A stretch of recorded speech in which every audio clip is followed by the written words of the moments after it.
Bienvenue dans Le Monde selon l'IFRI, un podcast de l'Institut français des relations internationales. Je suis Marc Ecker, directeur adjoint de l'IFRI et rédacteur en chef de la revue Politique étrangère. Je co-anime ce podcast avec Cathy Hamilton, chargée de projet à l'IFRI. Bonjour Cathy. Bonjour Marc, bonjour à tous. L'objectif de ce podcast est de vous donner un aperçu de la richesse de la production de l'IFRI et de transmettre des clés de compréhension du monde dans lequel nous vivons. Pour cet épisode, nous avons le plaisir de recevoir Julien Nossetti, chercheur associé à l'Institut français des relations internationales, qui a récemment publié une étude intitulée « Un Internet en morceaux », fragmentation d'Internet et stratégie de la Chine, la Russie, l'Inde et l'Union européenne. Julien Nossetti est docteur en sciences politiques. Il travaille depuis longtemps sur les sujets liés au numérique. Il a par exemple coordonné plusieurs dossiers de la revue Politique étrangère sur cette thématique. Le premier, intitulé « Internet, outil de puissance », remonte à 2012. Je précise aussi que Julien est russophone. Parmi ses nombreuses publications, je me permets d'en citer une qui est relativement ancienne mais qui montre une certaine capacité d'anticipation. Il s'agit d'un focus stratégique de l'IFRI qui date de 2015 et qui avait pour titre « Guerre de l'information, le web russe dans le conflit en Ukraine ». Bonjour Julien, merci d'avoir accepté de venir à ce micro. Bonjour Marc, bonjour Cathy. Bonjour Julien. J'aimerais commencer par une question générale. Pourriez-vous expliquer à nos auditeurs pourquoi aujourd'hui, plus encore qu'il y a une décennie, Internet est devenu un outil de puissance ? Alors effectivement, c'est devenu presque un lieu commun que le dire aujourd'hui en 2024. Parce que quand j'ai commencé à travailler sur ces questions en 2012, au fond, les usages du numérique étaient le plus souvent analysés dans une finalité militante. C'était un contexte post-printemps arabe, et à la fois en Tunisie, en Égypte, etc. On était très, très focalisé sur le potentiel de coordination, de mobilisation de ces outils, Facebook, YouTube, etc., à des fins citoyennes et politiques. C'était aussi un moment, vers 2012, où on s'intéressait de plus en plus, un peu timidement, mais ça commençait à monter en puissance, au jeu de pouvoir entre les acteurs internationaux dans les grandes enceintes de gouvernance de l'Internet. Donc, sujet dont il est en petite partie question dans l'étude de l'IFRI dont on parle aujourd'hui. Et ce qui a évidemment changé depuis une décennie, un peu plus d'une décennie, c'est déjà la formidable diffusion du numérique à l'échelle globale, l'appropriation par quantité d'acteurs du jeu international, à la fois les États, mais aussi l'émergence et la puissance aujourd'hui acquise par les grands acteurs du numérique, qui ne sont pas tous américains, mais pour certains d'entre eux chinois, il faut aussi le préciser, et aussi le rôle des populations, de vous et de moi, au fond, hein, donc qui par notre capacité à agir via ce type d'outils, pouvons à certains moments, dans la vie de tous les jours ou au travers de conflits, avoir un impact sur une situation donnée. Donc c'est un point intéressant parce que on voit bien qu'en l'espace d'une décennie, ces enjeux ont explosé dans leur nature, dans leurs effets, et c'est bien là où le rôle des États revient en puissance par le foisonnement aujourd'hui d'acteurs de la menace, avec, on connaît tous très très bien, hein, évidemment, des groupes cybercriminels, le foisonnement aussi de cyberattaques, de cyberopérations de la part d'acteurs étatiques. Donc c'est au fond le signe d'une fin d'innocence, hein, en une petite décennie où on a vu, à la faveur de cette formidable diffusion, comme je l'évoquais, du numérique, le nombre de menaces, de risques aussi exploser. Julien, vous commencez votre étude en indiquant qu'Internet est désormais plus fragmenté, moins libre et plus dangereux. Vous rappelez les termes balkanisation et splinternet. Pourriez-vous nous expliquer cette situation et ces concepts ? Alors effectivement, je me suis attaché dans l'étude à un petit jeu sémantique, parce qu'il me paraissait intéressant de retisser un petit peu les fils de cette notion de fragmentation, qui au fond, à titre personnel, m'a un peu suivi depuis une petite quinzaine d'années. C'est un sujet qui, à mon sens, méritait qu'on s'y repenche en 2023-2024. Et en même temps, à titre personnel, je me sentais aussi très lié sur le sujet, parce que c'est un terme, un enjeu qui est omniprésent dans les débats internationaux sur ces sujets de numérique, qui ne concernent pas uniquement Internet, comme je peux l'expliquer dans l'introduction, mais qui aujourd'hui s'étendent à une myriade en fait d'enjeux liés au champ numérique à part entière, avec là aussi la multiplication d'enjeux liés notamment à la maîtrise des données, à la dissémination des intelligences artificielles. Donc tout ça aussi donnant lieu à des logiques de fragmentation à part entière. Mais au fond, derrière ce terme, ce qui peut être relevé devant vous, c'est que on a de plus en plus des jeux d'appropriation, de territorialisation, de plus en plus manifestes par les différents acteurs. Alors forcément, on parle beaucoup du rôle des États-Unis d'un côté, de la Chine de l'autre, qui envisagent de créer des écosystèmes étanches, des écosystèmes à part entière, qui, par le jeu d'une part du droit, mais aussi des normes, des standards techniques et de l'influence politique, viseraient à cantonner les usagers, les entreprises, les écosystèmes économiques à ces différentes briques technologiques. Donc c'est bien ça que cherche à refléter ce terme de fragmentation qui, là aussi, est perçu de façon parfois un peu différenciée par les différents acteurs. Et derrière le terme de balkanisation, sans revenir trop en détail dessus, là on a affaire à un terme qui là aussi a été maintes fois débattu et revient toujours actuellement dans certains débats très, très politisés.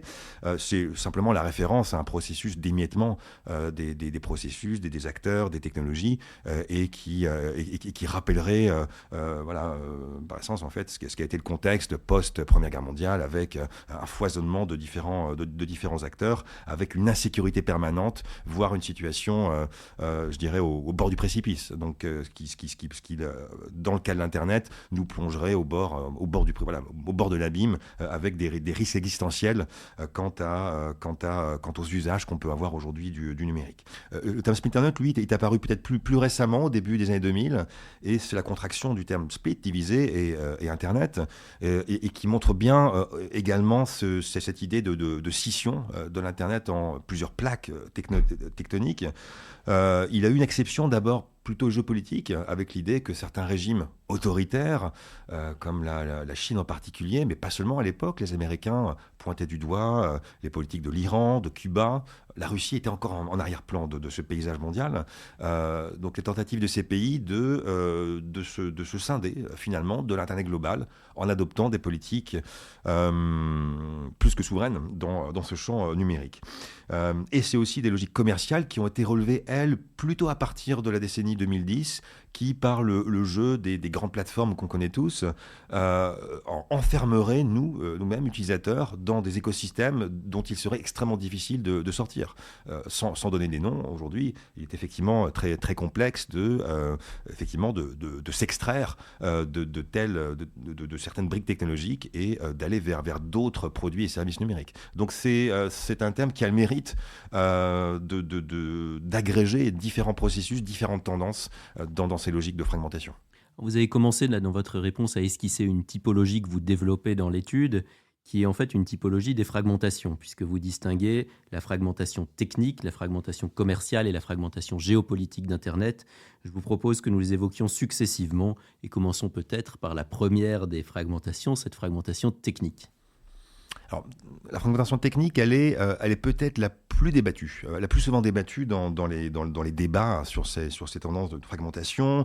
À l'échelle internationale également, c'est celle qui a concentré le plus de revendications de la part des différents acteurs, notamment étatiques. Et c'est là où vous avez d'une part une grande complexité de cet enjeu technique et qui peut effectivement paraître un peu aride pour l'observateur, pas toujours attentif à cette dimension technique. Et en même temps, c'est là-dessus que, au fond, l'Internet qu'on utilise quotidiennement est susceptible d'évoluer le plus possible dans sa nature. Cette fragmentation technique, elle est le plus souvent scindée en trois grandes composantes. Vous avez d'abord la ressource critique qu'on appelle l'adressage. C'est ici les différents protocoles techniques qui vont servir à cette ressource fondamentale de la technologie Internet, avec une partie des débats qui s'est le plus souvent concentrée sur le processus de transition entre deux protocoles qu'on appelle l'IPv4 et l'IPv6, et en raison d'une appropriation très longue dans le temps, pas toujours uniforme, l'adoption de l'IPv6 a pu être perçue à certains moments comme une entreprise de fragmentation. Donc ça, c'est une perspective très souvent américaines qui justement montraient que dans les débats internationaux, cette question des protocoles techniques ne faisait pas consensus et pouvait là aussi cristalliser des jeux de puissance. Cette fragmentation technique, elle a aussi et peut-être surtout un lien direct avec la fonction de nommage. Donc c'est là où la question des ressources critiques est la plus géopolitique, je dirais, parce que il y a un lien très étroit avec ce qu'on appelle le système de nom de domaine, donc, le DNS en anglais, qui est un système très hiérarchique, qui correspond grosso modo à un annuaire qui va rendre intelligibles des chiffres qui sont ensuite transcrits en chiffres, en lettres, pardon, et qui nous permettent de naviguer de façon simple et concrète sur Internet. Et ce DNS a fait l'objet de quantité de jeux de pouvoir, de revendications étatiques, le plus souvent par des États effectivement qui sont autoritaires, voire totalitaires, de façon à reterritorialiser leurs propres ressources critiques, à commencer par cette fonction de nommage sur leur propre territoire.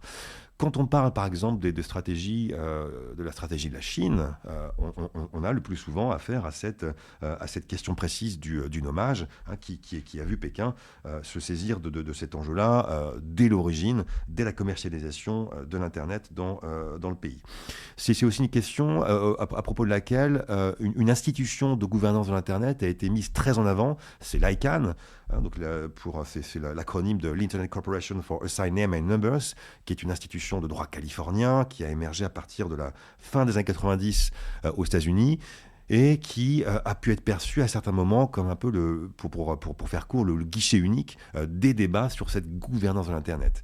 Et pourquoi c'est important de le rappeler quand on parle de cette logique de fragmentation technique aujourd'hui, parce que à certains moments, l'ICANN a pu avoir des positionnements assez offensifs, assez visibles, je dirais, dans ces débats, et en même temps faire l'objet de très très vives critiques de la part des acteurs que j'ai pu citer auparavant, de façon à remettre en cause ce monopole dans cette fonction de distribution des noms de domaine, et ce qui a été pour le coup une tendance au long cours dans les débats sur ces sujets depuis déjà une bonne quinzaine d'années.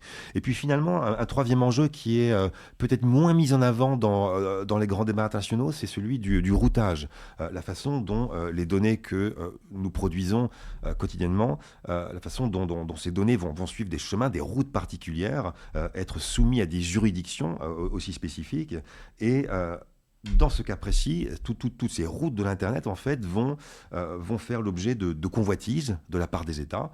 Certains d'entre eux, alors peut-être de façon intéressante, la Russie ou l'Iran, ces dernières années, se sont lancés dans une vaste entreprise de maîtrise, voire parfois de manipulation de ces routes de l'Internet pour aller mener des campagnes de déstabilisation, de subversion, d'espionnage. Là aussi, pour non seulement essayer de contrôler ces grandes artères, et en même temps d'aller subvertir finalement ce que peuvent produire et changer les internautes d'autres pays. Est-ce que vous pourriez nous éclairer maintenant sur la fragmentation commerciale ?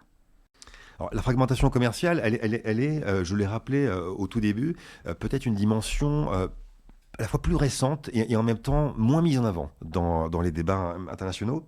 Elle est liée de près à l'émergence et à la puissance acquise par les grandes plateformes Internet que nous connaissons tous.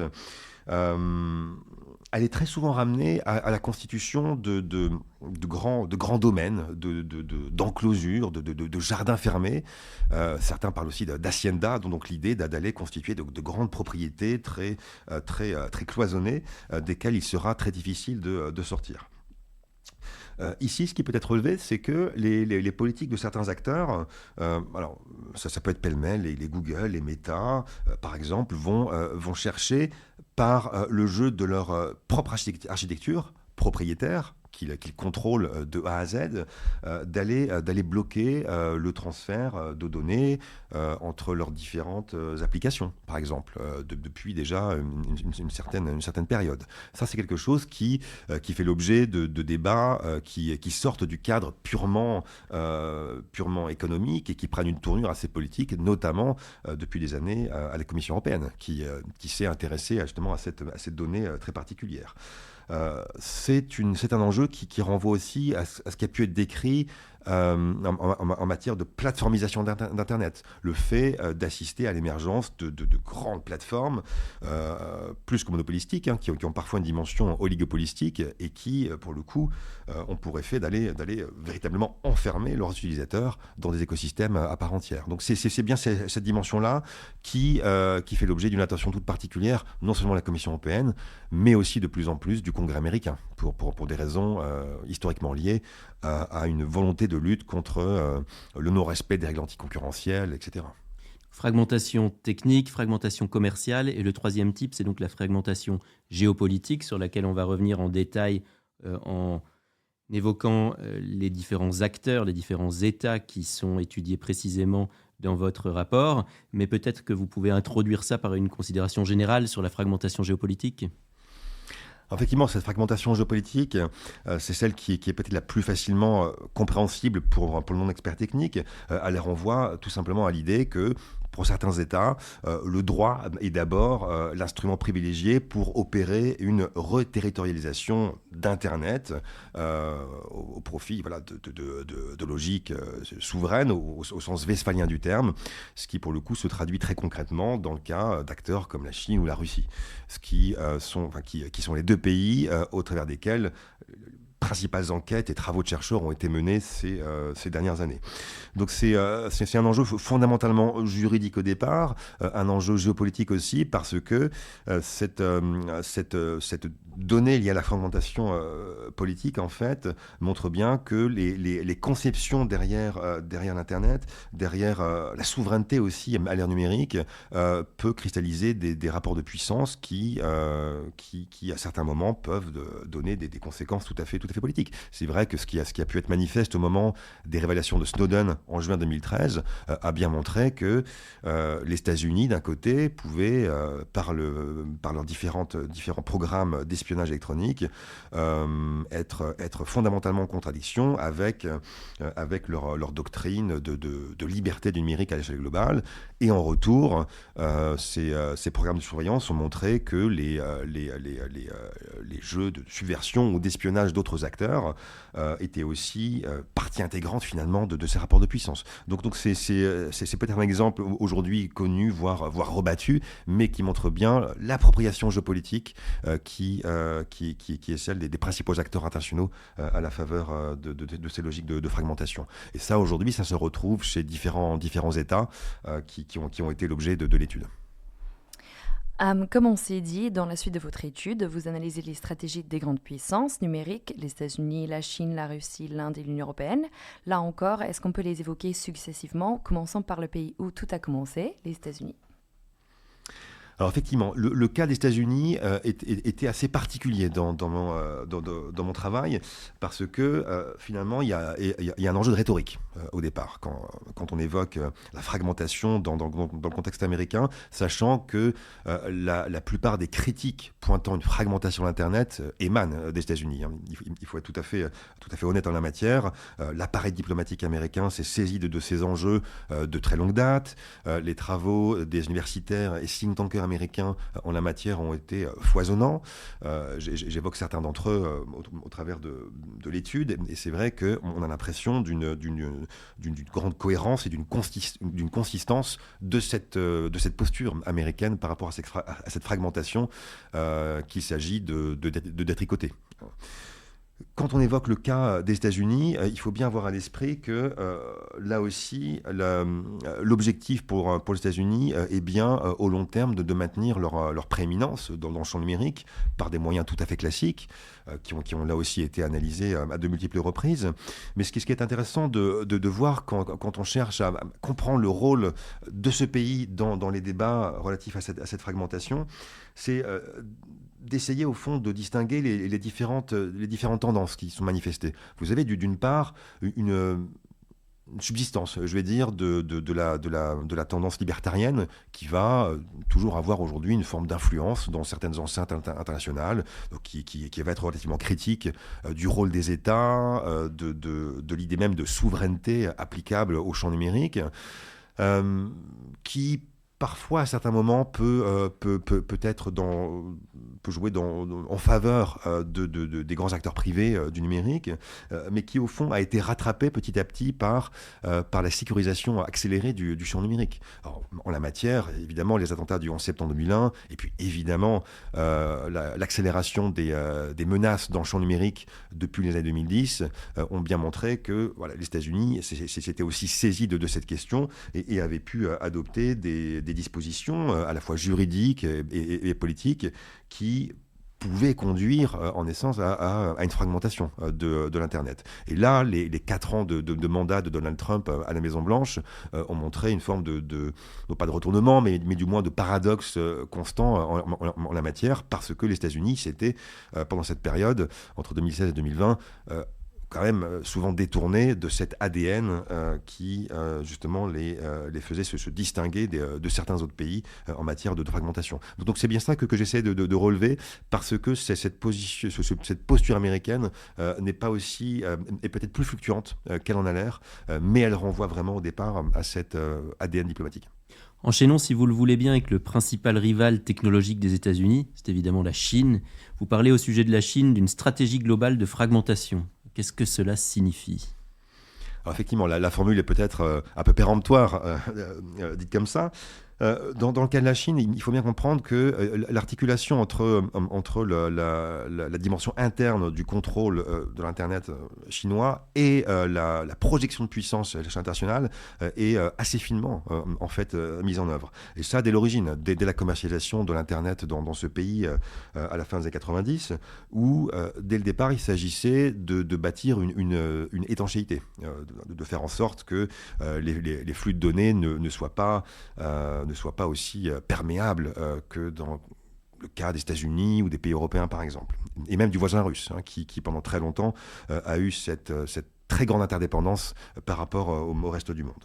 Ce qui est tout à fait notable dans le cas de la Chine, c'est une tendance qui n'est pas nouvelle, mais qui a pris une dimension très forte depuis au moins la pandémie de Covid.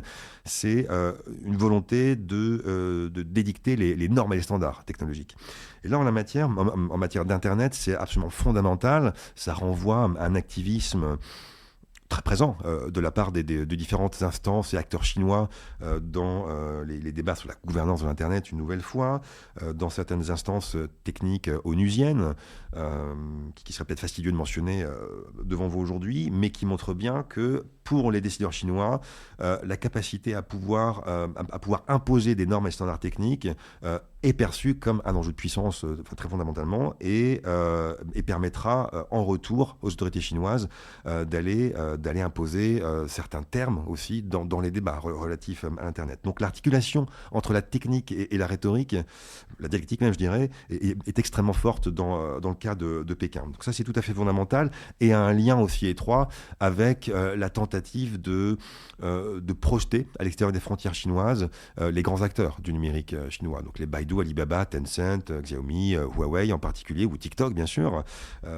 Et ça c'est une donnée qui aussi renvoie à l'exportation de ces champions nationaux en étant étroitement soutenus par les autorités nationales qui aussi soutiennent ces grands acteurs du numérique dans le cadre du projet des nouvelles routes de la soie en essayant de les faire se développer à travers le continent eurasiatique en essayant de développer des bretelles jusqu'au continent africain et en Europe. Donc vous avez une cohérence d'ensemble là aussi entre les autorités étatiques du parti État chinois et les grands acteurs privés du numérique en matière de projection et de puissance. Cette fragmentation, elle est aussi en lien étroit avec l'architecture même de certains acteurs.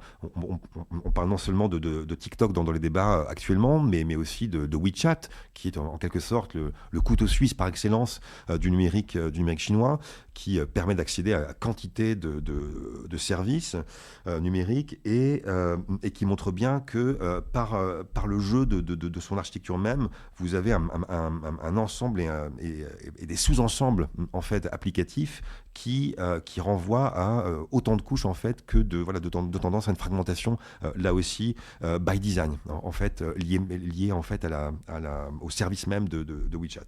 Donc c'est une imbrication, je dirais, finalement dans le cas chinois entre une volonté politique qui a été poussée il y a déjà 2 décennies, le soutien des acteurs économiques qui, là aussi, renvoie à cette fragmentation d'un paysage mondial très divisé, et aussi le jeu de ces acteurs qui, par le développement de services très différents, aura aussi un impact dans ces tendances de fragmentation. Parlons-en maintenant d'une autre grande puissance numérique, l'Inde. Le cas de l'Inde est un peu un angle mort dans les débats sur cette fragmentation d'Internet. Non pas que différents travaux, les différentes connaissances qui ont pu être accumulées sur ce pays soient inutiles, loin de là, en matière de numérique, mais quand il s'agit de comprendre ce que peut être une fragmentation dans le cas de la politique numérique indienne, c'est peut-être un peu plus complexe. Ici, il faut bien voir que les différentes tendances qui ont émergé à partir de 2015, donc avec l'arrivée au pouvoir de Modi à New Delhi, ont pu être analysées comme étant une forme de fragmentation. Vous avez d'une part un paradoxe indien qui est celui d'une très grande ouverture à la sphère numérique mondiale, avec la présence des grands acteurs de la tech dans le pays, en même temps des services informatiques indiens qui opèrent à une échelle globale, une circulation des capitaux humains des États-Unis à l'Europe, à la plupart des grands ensembles régionaux du monde, qui font que les interdépendances, dans le cas de l'Inde, sont encore très manifestes.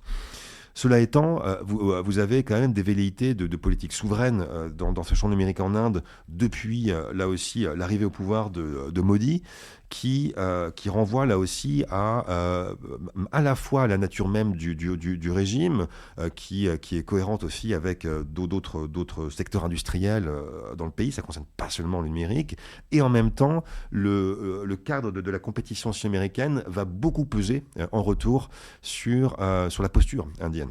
Et ici, on se souvient forcément du contexte, de la situation qui s'est produite il y a quelques années, en relation à l'accrochage des forces indiennes et chinoises, où les autorités indiennes, par la suite, avaient rapidement décidé du blocage d'une 60aine d'applications chinoises sur les mobiles des utilisateurs indiens.